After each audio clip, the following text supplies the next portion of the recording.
platicar acá en Acción Positiva de nuevo sobre lo sucedido en el recién pasado estado de calamidad, que fue calamitoso.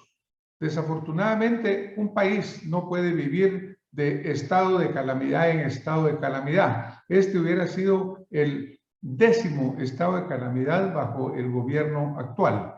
Una pésima conducta de los gobiernos que también se ha repetido anteriormente, que han abusado de estas situaciones.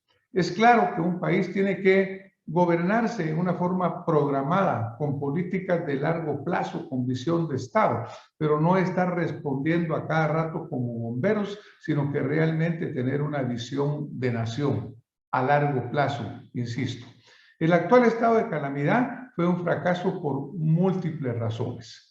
Si nosotros vamos a las razones sanitarias que se usaron para justificar, es cierto que Guatemala enfrenta una verdadera crisis actualmente. Y si nosotros vemos en las gráficas que hemos estado conociendo en los medios, vemos que, por ejemplo, para diciembre del presente año se proyecta, de acuerdo a la Universidad de Washington, 23,000 fallecidos por COVID.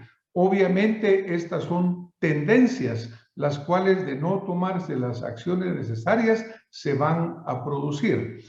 Esta tendencia obviamente está sucediendo en medio de un sistema hospitalario debilitado, constantemente debilitado. Y así volvemos a leer en las publicaciones de los medios cómo hay un nuevo colapso en el Hospital General San Juan de Dios para las pacientes con COVID. Hemos visto desafortunados casos que han fallecido porque no han logrado llegar o al llegar a la emergencia fallecen. Estamos viendo cuadros como los que se vieron en Ecuador que nos llamaron tan poderosamente la atención y desafortunadamente nosotros ya estamos acercándonos a ello si no se toman las medidas necesarias. Pero si nosotros vamos a las medidas que debieron de haberse tomado, ¿cuáles son las medidas reales? Porque las que se tomaron no eran justificadas. Por ejemplo, ¿qué es lo que urge en Guatemala? Lo que urge en Guatemala es un plan de vacunación masivo, un plan verdaderamente eficiente en el cual los centros de vacunación trabajen 24 horas atendiendo a los ciudadanos, porque esa va a ser la única y verdadera forma en la cual nosotros vamos a lograr contener esta pandemia.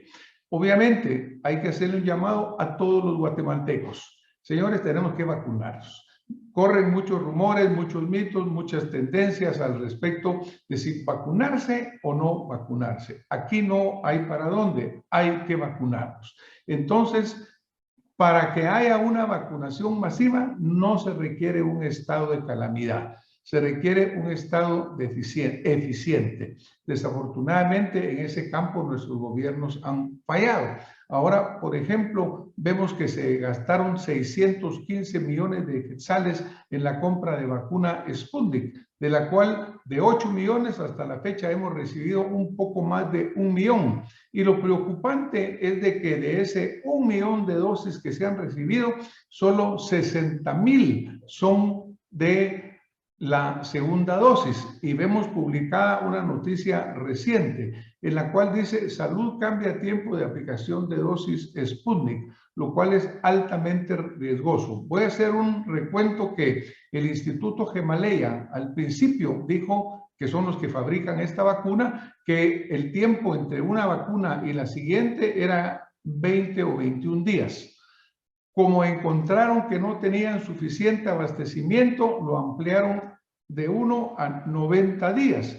Pero ahora resulta que nuestro gobierno publica aparentemente, de acuerdo a los medios, que después de 90 días. Esto es sumamente riesgoso. Es algo que no podemos exponer al guatemalteco sin una causa científica y fundamentada para que se haga. ¿Cuál es otra de las medidas que iban asociadas con este estado de calamidad?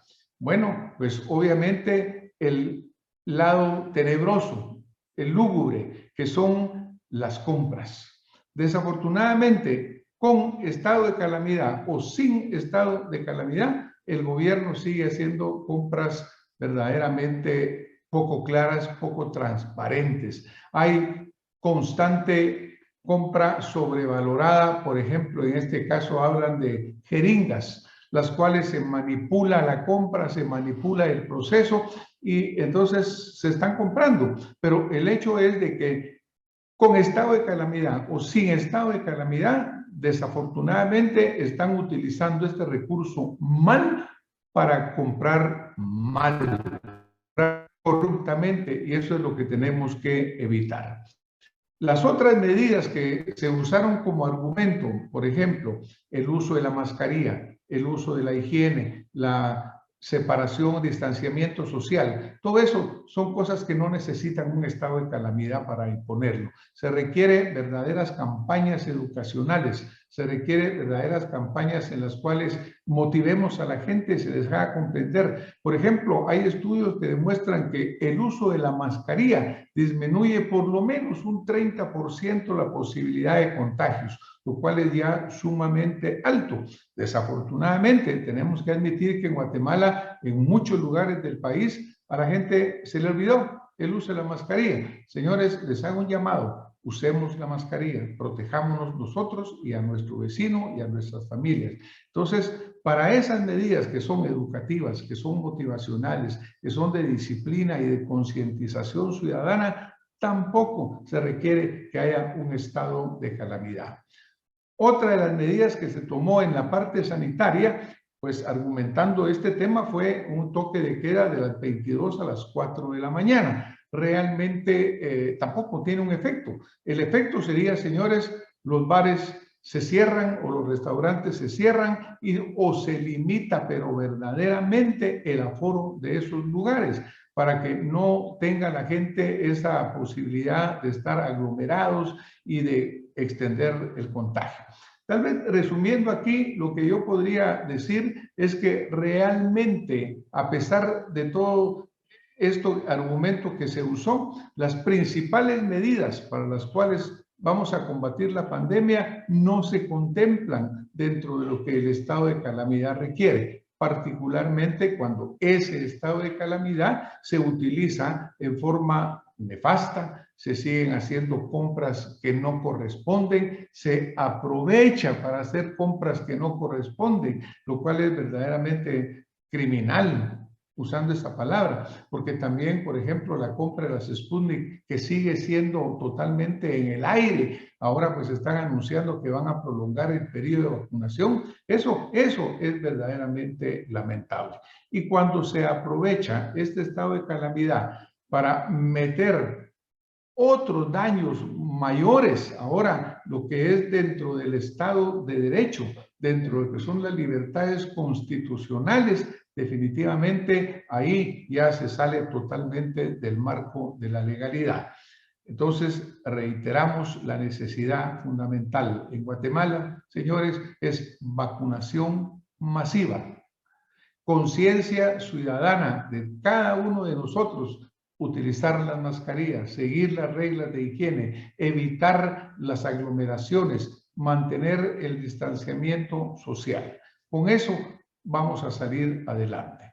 Otras medidas que sean necesarias deberá tomarlas el gobierno, pero en base a conocimiento científico, en base a la opinión de expertos y analizando todos los impactos que va a tener en el área económica, en el área social, incluso en el área cultural.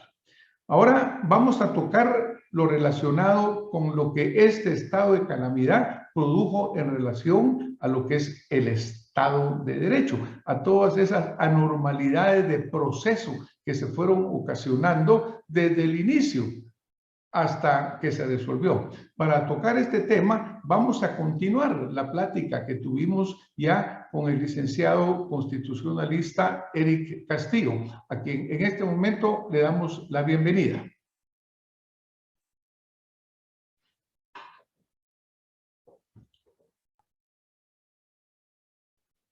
Damos entonces la bienvenida al licenciado Eric Castillo. Bienvenido, licenciado. Gracias por estar de nuevo aquí con nosotros. Pues todos los temas que tocamos en el domingo anterior pues se fueron al final completando dentro del margen de la ley. Pero yo creo que nosotros tenemos que remachar puntos, remachar en el correcto idioma Correcto. chapín de remachar muchos puntos que deben de quedar verdaderamente afianzados. Y uno de ellos, licenciado, sería la primera pregunta que yo le haría para que la aclaráramos a nuestra audiencia. Se dijo mucho sobre el plazo que tenía el Congreso para conocerlo y que dependía del momento en que se lo enviara el Ejecutivo. Y el Ejecutivo se lo envió hasta el martes anterior a la sesión, habiendo sido publicado en el Diario de Centroamérica el domingo. ¿En qué momento realmente empieza a correr el plazo para el Congreso, licenciado? Muchas gracias por este espacio en Acción Positiva, aquí en Guatevisión. En efecto, tal como lo señala el artículo 138 de la Constitución Política, debe de ser en el contenido del decreto gubernativo en el cual se declara el estado de calamidad pública, en el que se hace la convocatoria. Pero este efecto de notificación se produce cuando se publica en el Diario de Centroamérica.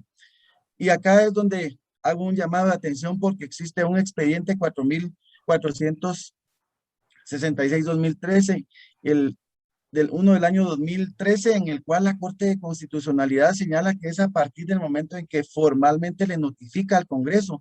Esto es una forma alternativa, distinta a lo que señala la Constitución y distinta a como normalmente se hace con base en la Constitución y el principio de legalidad, que todas las decisiones que tienen impacto erga omnes, o sea, toda la colectividad, entran en vigencia cuando se publica en el Diario Oficial, y en el contenido específico de la vigencia de cualquier cuerpo normativo, ahí se especifica si es inmediatamente a la publicación o a los tantos días después, de que ahí se señala, depende cada una de las leyes, pero no como lo señala la Corte de Constitucionalidad en la interpretación de un fallo, en el cual busca otra medida alternativa para que al Congreso, hasta que le notifiquen formalmente, a partir de ahí compute los 3 días. Esto implica que la Corte de Constitucionalidad debiera, con base en el artículo 43 de la misma ley de amparo, modificar ese tipo de interpretación para que sea más rápido, más eficaz, precisamente en tutela del principio pro hominem a favor de la colectividad,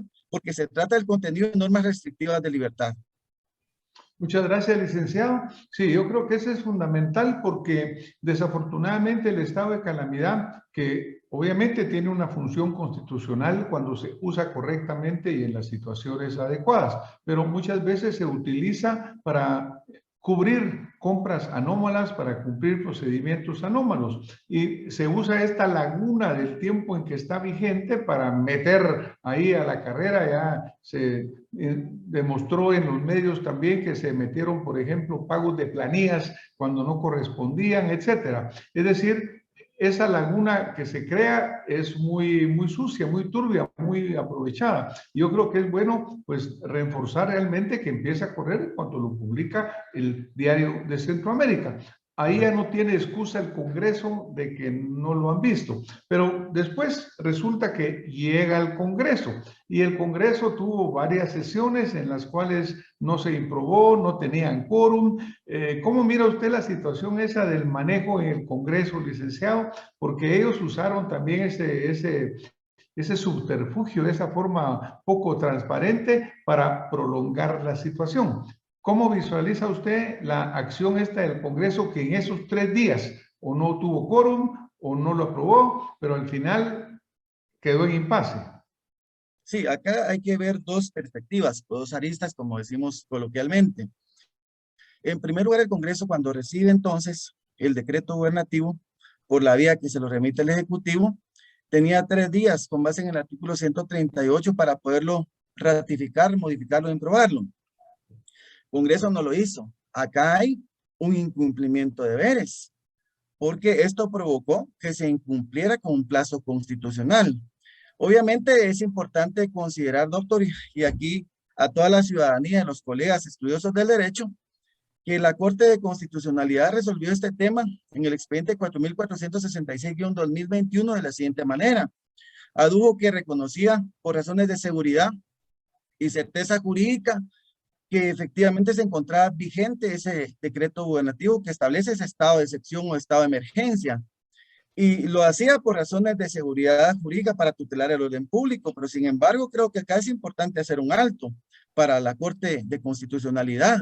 Aquí era importante determinar que, derivado del incumplimiento de un plazo constitucional, La seguridad y certeza jurídica que se debió tutelar en este caso por tratarse el decreto de un decreto restrictivo de libertades y garantías fundamentales de la ciudadanía es en protección de la ciudadanía y en aplicación del principio internacional doctrinario pro hominem que aplican las cortes internacionales, las cortes de Latinoamérica.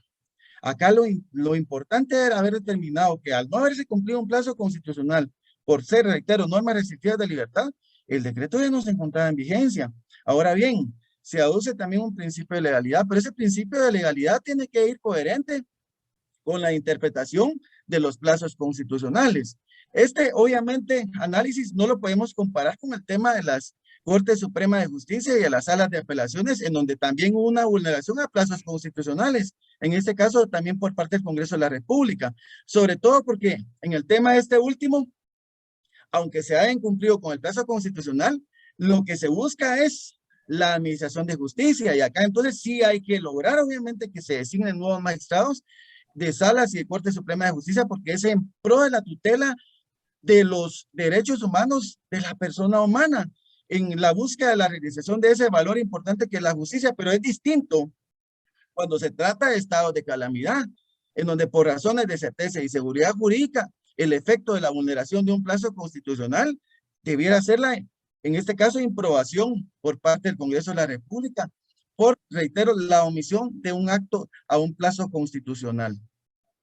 Bueno, yo creo que eso es fundamental, porque lo que hemos visto, como usted señaló varios casos acá, es de que nos hemos como que venido acostumbrando a violar y violar y violar la ley. Por ejemplo, el Congreso, como usted dice, es responsable de no haber cumplido, incumplimiento de deberes al no aprobar dentro del plazo constitucional, pues debíamos decirle, señores, ustedes rindan cuentas por estar violando la ley, pero no se les pide. Por ejemplo, algo que el Congreso nunca hace es probar o improbar la ejecución presupuestaria que todos los años por ley lo tiene que hacer, pero según hemos visto lleva años que nunca se aprueba o imprueba, entonces simplemente pasa. Lo que quiero señalar es la constante violación de la Constitución por aquellos que son los primeros obligados en dar el ejemplo cumpliéndola. Sin embargo, en este caso, al final, cuando la Corte Constitucionalidad emite su fallo, por lo menos sí rompe el candado, porque obliga al Congreso en una sola votación, con mayoría relativa, es decir, 50+1, y no con 2/3 partes, los obliga a resolverlo. Creo que esa parte fue positiva, licenciado, porque si no, hemos visto en la historia casos que han mantenido el estado de calamidad con todas estas jugaretas parlamentarias.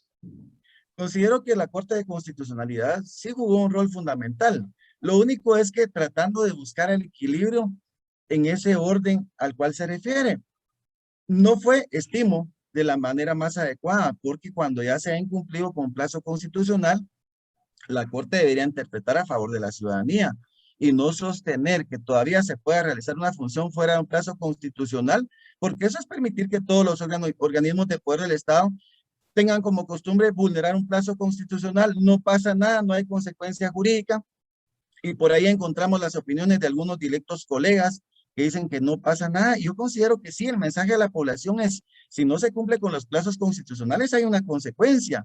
Obviamente hay que interpretar la ley, la Constitución, hay que integrarla con ese marco del control de convencionalidad, buscando qué es lo más beneficioso para la población, para la ciudadanía. Y acá se le dio una segunda posibilidad fuera del marco constitucional al Congreso para que cumpliera con una obligación que no quiso cumplir originariamente.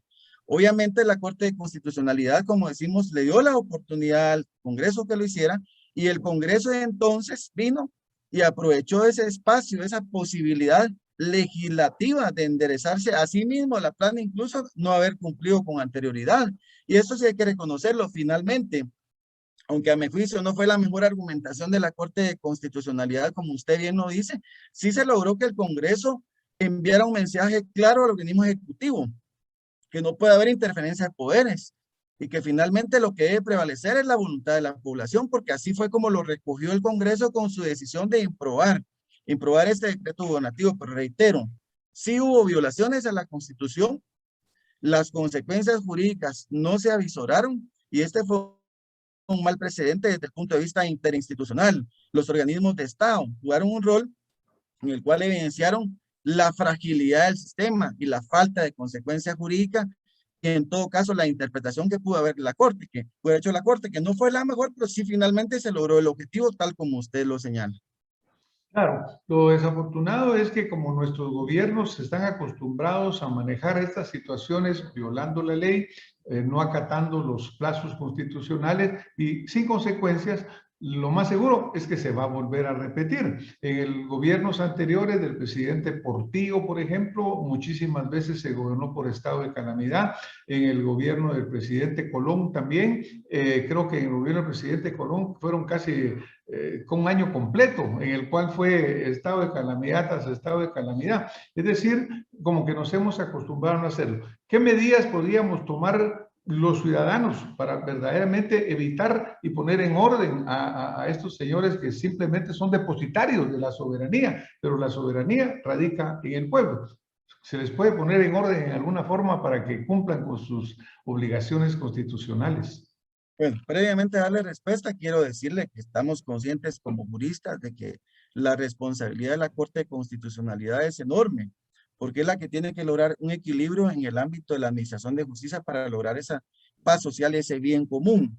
Y hemos de reconocer que la Corte de Constitucionalidad, pues teniendo ese rol, ese papel, se ha logrado finalmente el resultado, que era la improbación. Hay que reconocer eso también.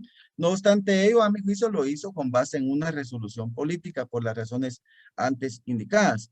Ahora bien, ¿qué nos corresponde como ciudadanos poder hacer para que estos errores no se repitan? Y recordemos que acá está en riesgo las libertades fundamentales. O sea, ¿cómo podemos evitar que al ciudadano, a todos los que trabajan y hacen que este país sea grande, no se le restrinjan sus libertades? Precisamente por una decisión que se torna discrecional del organismo ejecutivo cuando pretende gobernar mediante estados de excepción. Acá vimos dos cuestiones. En primer lugar, que hubo una amenaza de que el señor presidente de la República viniese y estuviese emitiendo disposiciones presidenciales limitando la libre expresión de todos los ciudadanos y de los medios de comunicación.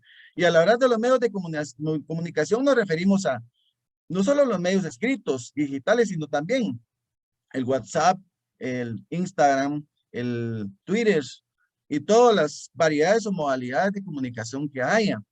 De tal manera que como abogado presentamos con otro distinguido colega una acción constitucional de amparo contra el señor presidente, contra la amenaza cierta y determinada de que ya sea dentro o fuera de un estado de excepción, vuelva a limitar esa libre expresión que nos garantiza el artículo 35 de la Constitución Política de la República de Guatemala.